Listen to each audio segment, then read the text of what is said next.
Welcome back, everyone. It's Leah Guy with the Modern Sage podcast. I'm very happy that you're here. Today, I have a special guest on, so it won't be a solo show, but an interesting show that I think will captivate your heart and your mind. Before we get to our guest, I just want to remind you of a few things. Please always be checking my website, leahguy.com, for new events, updates, courses, links, and more. And follow me on social media, Leah, the Modern Sage, on Facebook, TikTok, Instagram, Threads, all the places that we are. I'd love to interact with you there. And you'll also find there as well some inspirational quotes and meaningful content, as well as snippets from this podcast. Let me go ahead and introduce to you Carole Obley. Carole is a medium and she's a prolific author as well. She has many books and courses and offerings, much like myself, online. Her website will be listed in the show notes and on the screen. Don't forget, you can watch these podcasts on YouTube and on social media as well. And Carole comes to us today to talk about her work in the process of speaking to spirit. And her work is truly transformative. So, Carole, I'm so happy to have you on the show. Thank you, Leah. Great to be here. Thank you. And you're in the Pittsburgh area, is that correct? I was looking on your website, and actually we have a person kind of in common. I think you mentioned you studied with Sharon Klingler from Lilydale, correct? Yeah, that's one of many teachers. Yeah, that's great. I've taught at Lilydale for years now in different capacities, so I know Sharon as well. So that's our, everyone has certain degrees of separation, and we are 1 degree separated in the physical form. So, Carole, you've been a medium for a very long time. Yes.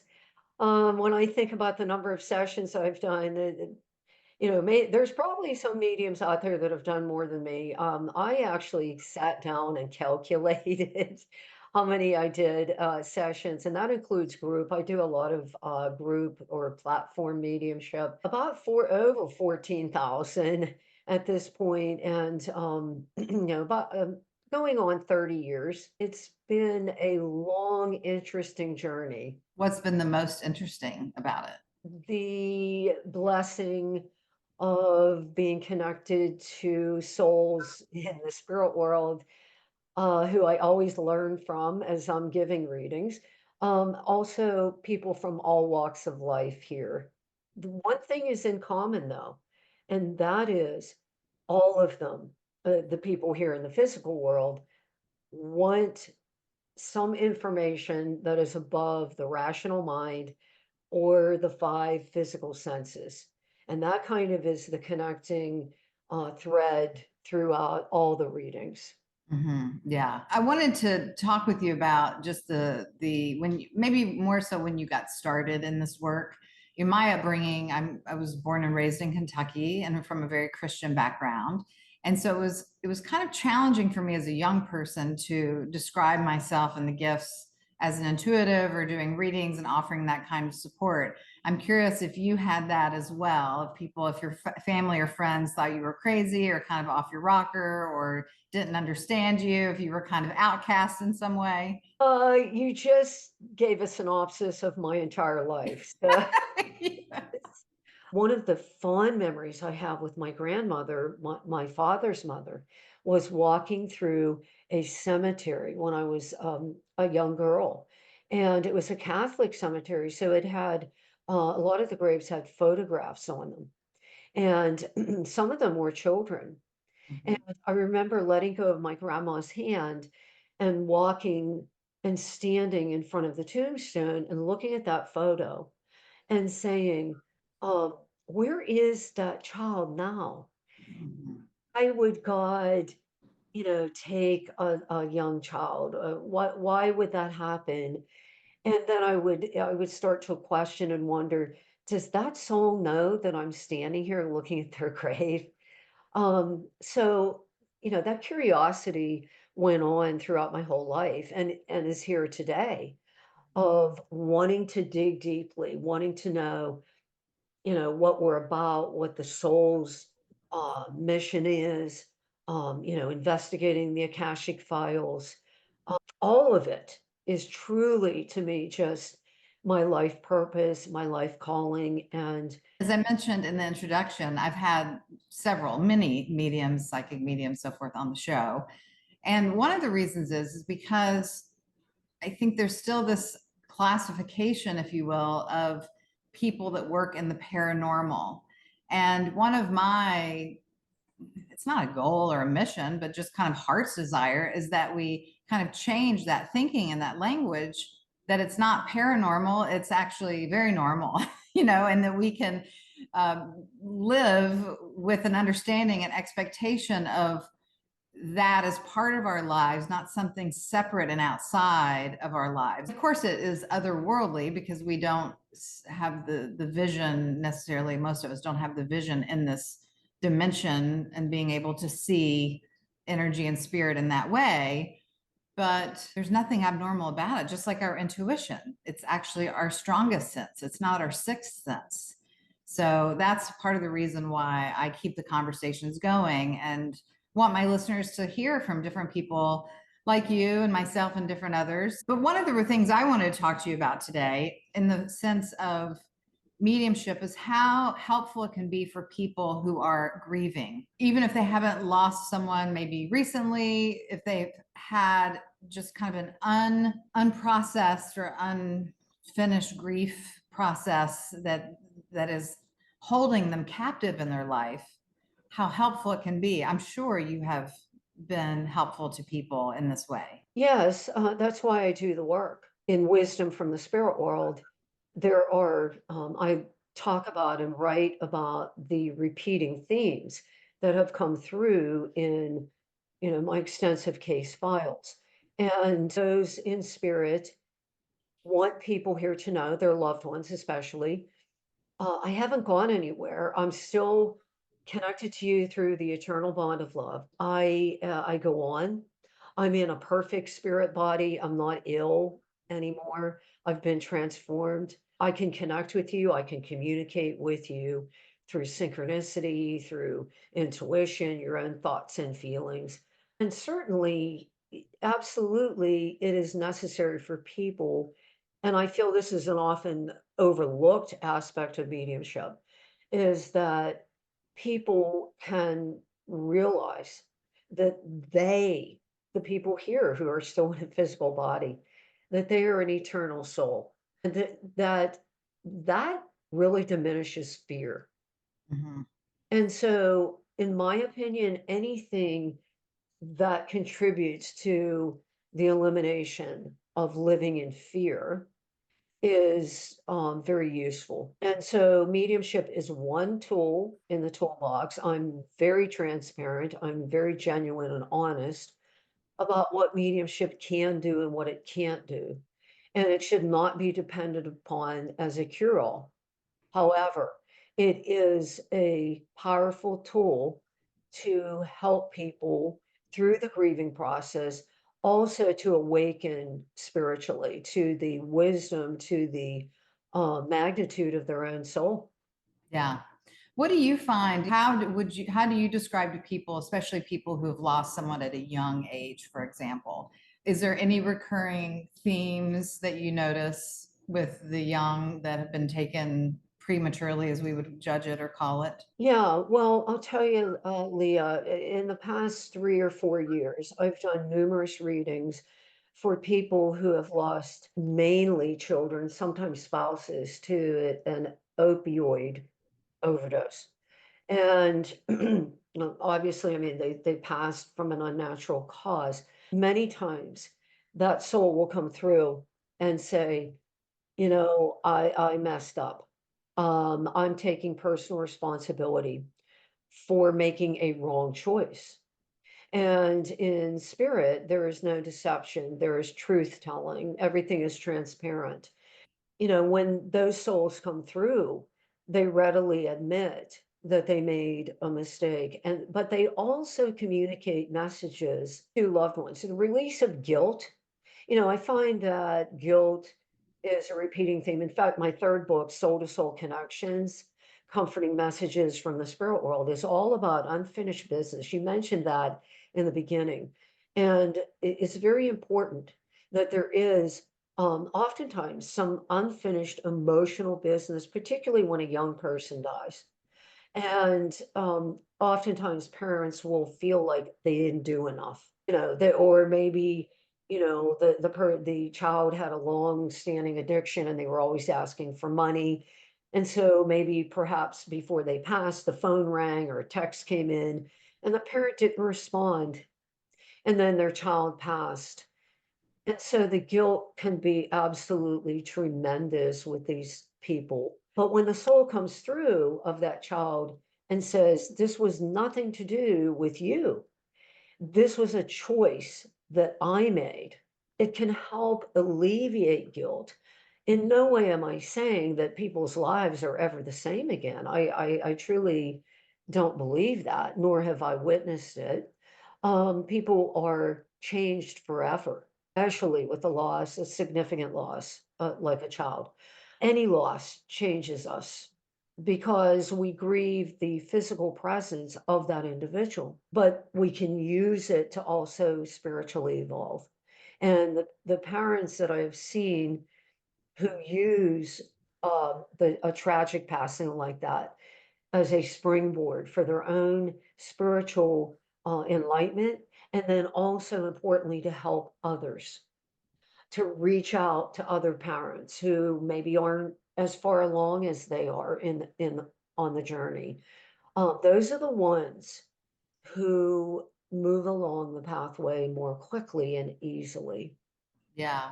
I think that even stands true for people who you've mentioned a few times about addiction or making choices, but from natural causes, children, young people, younger people. And we have this, it's very easy, I think, for people to get angry at God or to feel confused or that something has happened to them because no doubt it is a grief that is almost unbearable, I would imagine, to lose Yes. someone like that. And it shows, for me, it reminds us of how limited our minds think, and we're very kind of honed in on what we think we should get and what we expect from the world. And if we don't get that, that something's wrong.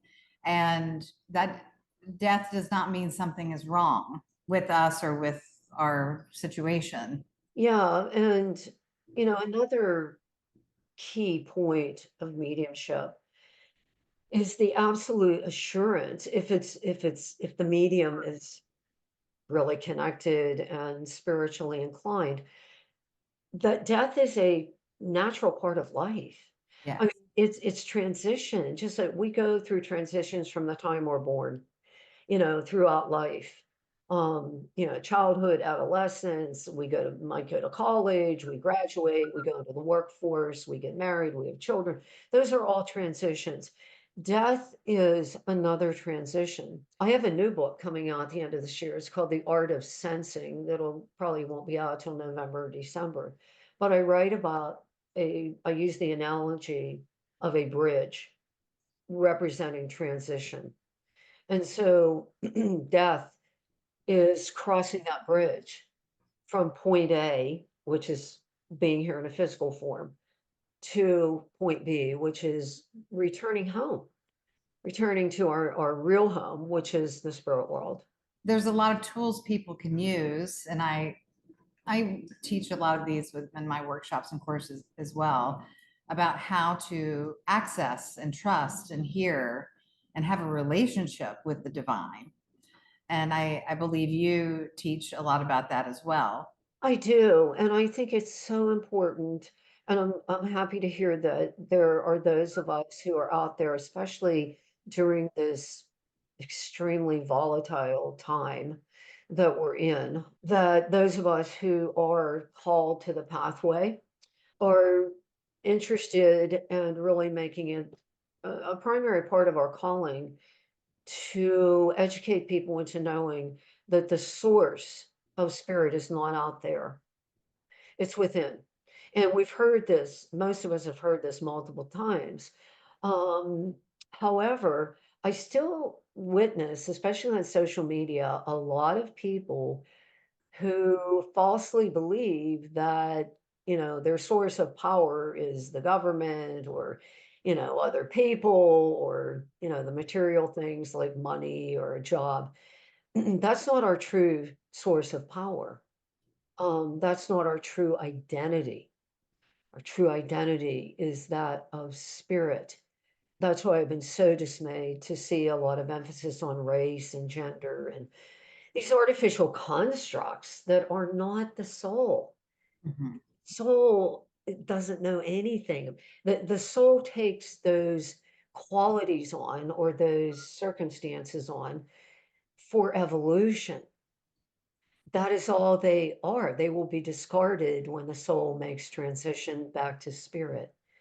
So if we can shift our attention away from the extrinsic, the external environment inward, that's where true source and true power lies. Yes. I'm curious, do you access your own guides for your own information, or do you go get readings from others? No, I very seldom get readings. Very seldom because I have so much trust in my own guidance, although, and I'm the first to admit, my ego is still here. So, meaning not ego being demonized, because the ego is not bad. It's very necessary to navigate here in the physical plane. And we all have a personality. We possess these things, but we are not those things. So sometimes it's very difficult for me to get accurate information, and so sometimes I will turn, I will use my tarot, which I have studied for many, many, many years. I know them like the back of my hand. The cards are somewhat, they're removed from me a bit. Although I always say you can make the cards say anything you want Right. them to say. So, but I trust spirit with my life. I trust my spirit team with my very life. I will tell you that my spirit team takes a hands-off approach. They're like, okay, I mean, they will only come to me when there's something, really important, and then they will step in. Otherwise, they're sort of, these hands-off people, which used to really frustrate me in the beginning because I'd say, "Why don't you come down here where I can see you?" And, they would just laugh at me. And I think humor is really important with this field too. Humor is a great healing tool. And I do have a joy guide. His name is Mr. Rolf, Rolf, and he will come in when humor is needed. Not real often, but I've known him for many decades. The guides are not superior. They are team members and they work with us. Yes. I think another point of clarification, and I've said it before and on other shows and so forth, but some people come to get a reading to try to speak to someone specific, and sometimes that can happen. But it's been my experience anyway that typically when I go into a session with someone, I have access to the spirit that is there, and I don't do a roll call or try to call the specific one. We can send invitation, and thought and love and the inquiry and the desire to communicate with someone specifically. But sometimes in a reading, there'll be other people that will come forth that maybe weren't on your immediate mind or trajectory. Exactly. I engage in the concept of, and I've been trained this way by a wonderful British medium, to surrender. And there is great power in surrendering. Surrendering indicates I'm not in control of the communication, spirit is. And that may sound really simple, but for somebody like me that, has always had to, be in control, it's definitely been a relearning process. I make people aware at the very beginning of a session. I cannot make anybody come here and communicate. They have free will just like you and I do, but I will tell you who I'm aware of and what they want to say to you. I can probably count on two hands, though, out of thousands of readings, the number of sessions in which the person that the recipient wanted to hear from did not come through.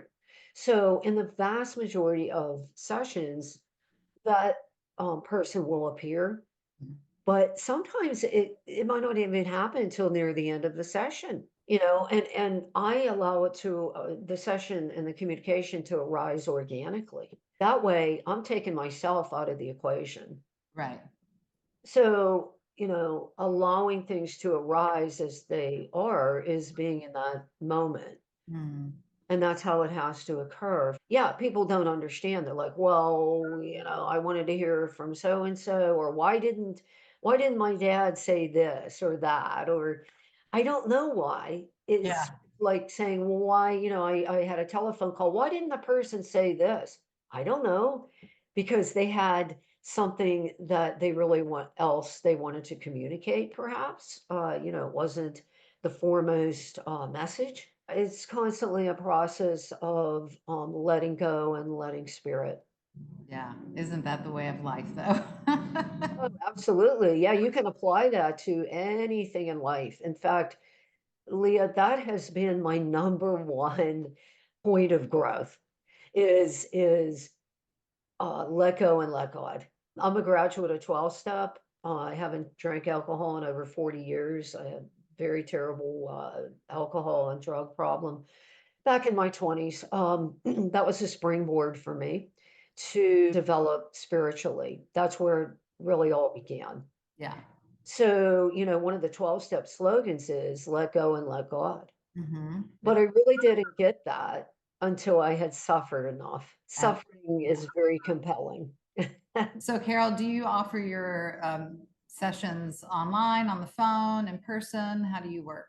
All my private readings are done through the phone or through Zoom. It absolutely makes no difference in the quality or the accuracy of the information, because what I'm relaying is energy, which is not related to time or space, geographical location. Of course, a lot of groups that I do are in person in my local area here. I'm also a regular guest on Coast to Coast with George Norrie. I've been very blessed to be on there. So there's a lot of opportunities that I've had to reach people. Every single one of them I'm grateful for. How do you feel about doing a little reading with me today to show our listeners what that's like? Yeah, I usually prepare, so I'm not quite sure we'd be doing some mediumship. But I am aware of, pardon me, some spirit team members working with you. Mm-hmm. And one of them comes in the capacity of a healer. I do not know if you've been attuned to Reiki, but I sense that that particular lovely feminine energy that works right here in the heart chakra with you. Of course, we know spirit does not have a physical body. She's probably taking the form that she had in a previous incarnation. Works with you an awful lot on transmission of healing. That is one. I'm also aware of um, a group of guides on the spirit team who work with you in these upper chakra, the brow chakra, the crown chakra, in developing more intuitively. And I might add, I'm also aware of a teaching guide who works with you, who has been with you in previous incarnations, because looking into the Akashic, which started coming to me spontaneously over 25 years ago, there have been previous lifetimes with you in which you have done teaching. And, writing is also teaching. There is a message, sort of future oriented. I would call it sort of more of a psychic type of message. And it's about another book for you. Mm-hmm. So I don't know if that inspiration has struck you yet, kind of like a volume two.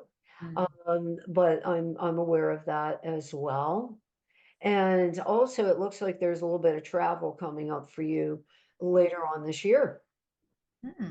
And it would involve what you're doing, your work, and creating workshops, teaching in a seminar like setting.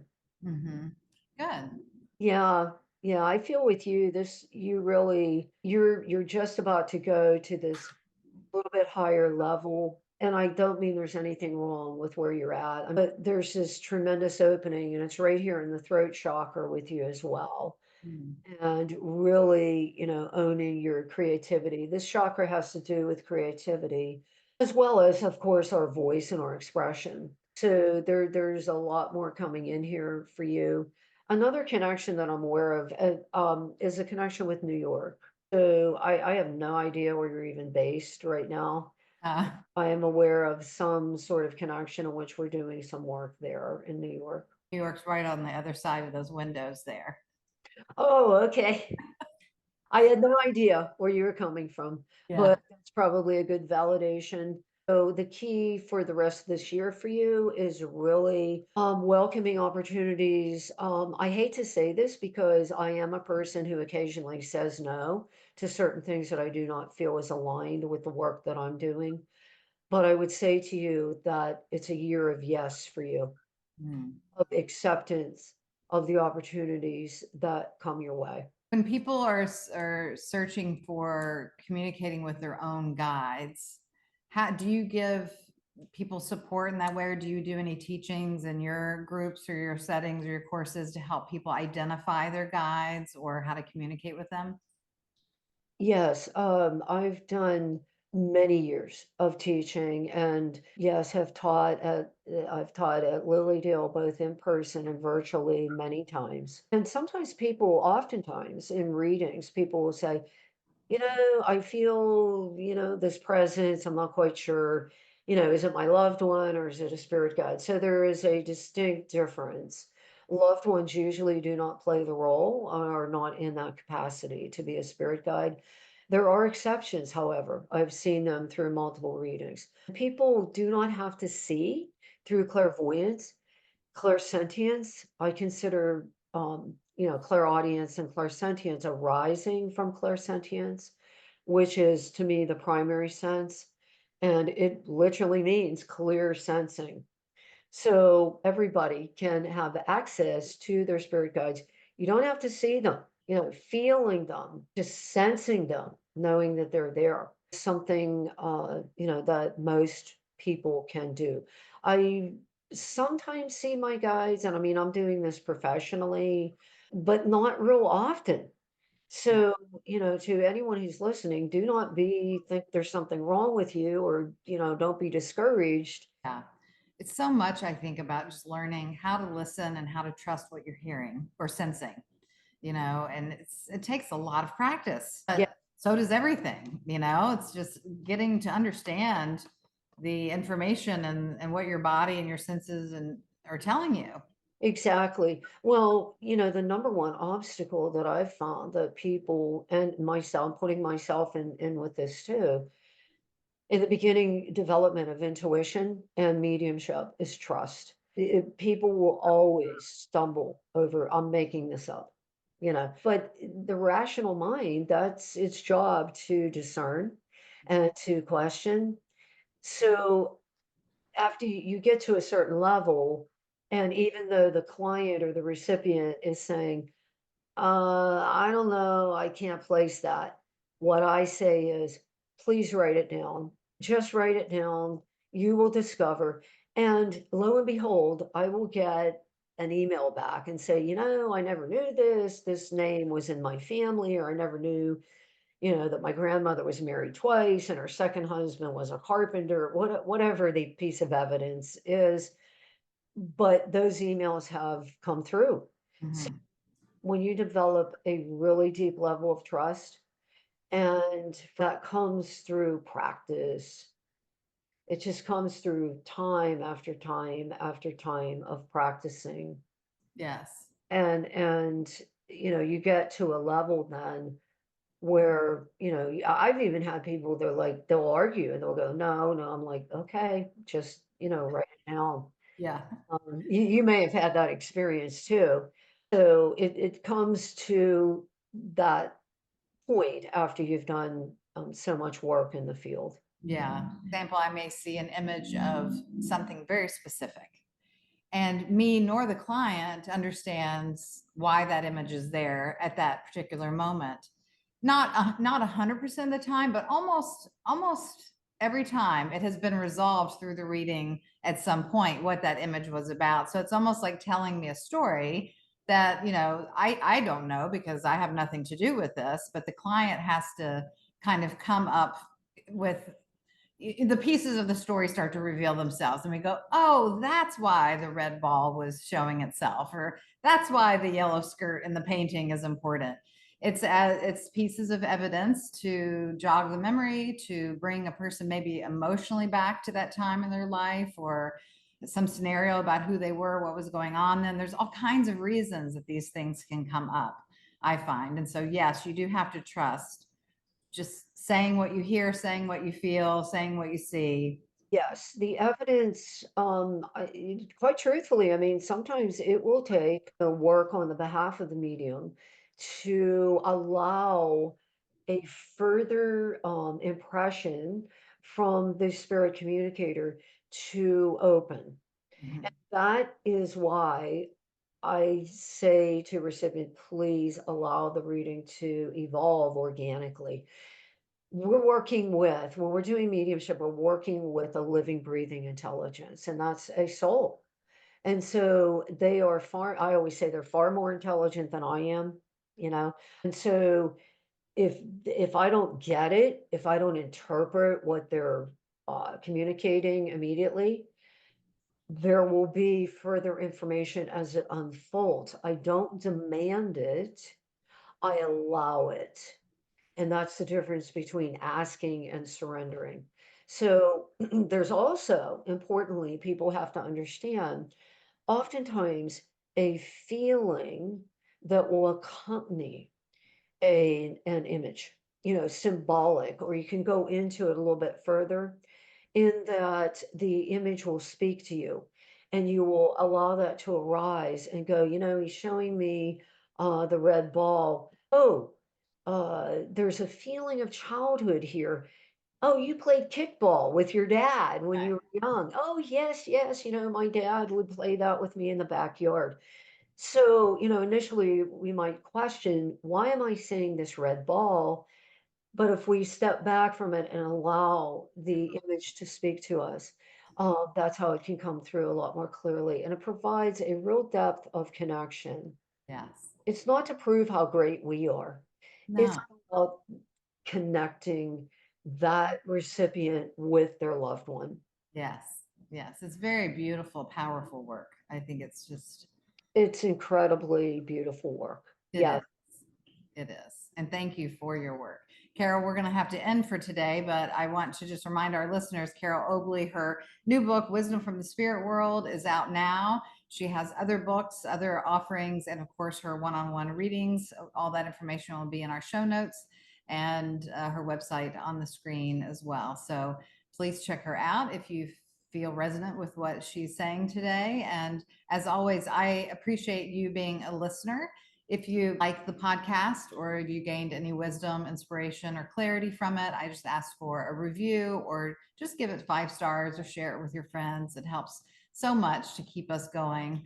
And I really, truly appreciate that. And don't forget, you can visit my website, leahguy.com, for upcoming events and workshops. Actually, we're speaking about Lilydale. I'm teaching on virtually through Lilydale on March 2nd. So that is available. And then another time in the spring of 2024. So visit my events page, and I would love to see you and participate with you in this work of soul growth for us all. Wishing you all a wonderful day, and thanks for listening to the Modern Sage podcast. Thank you, Carole.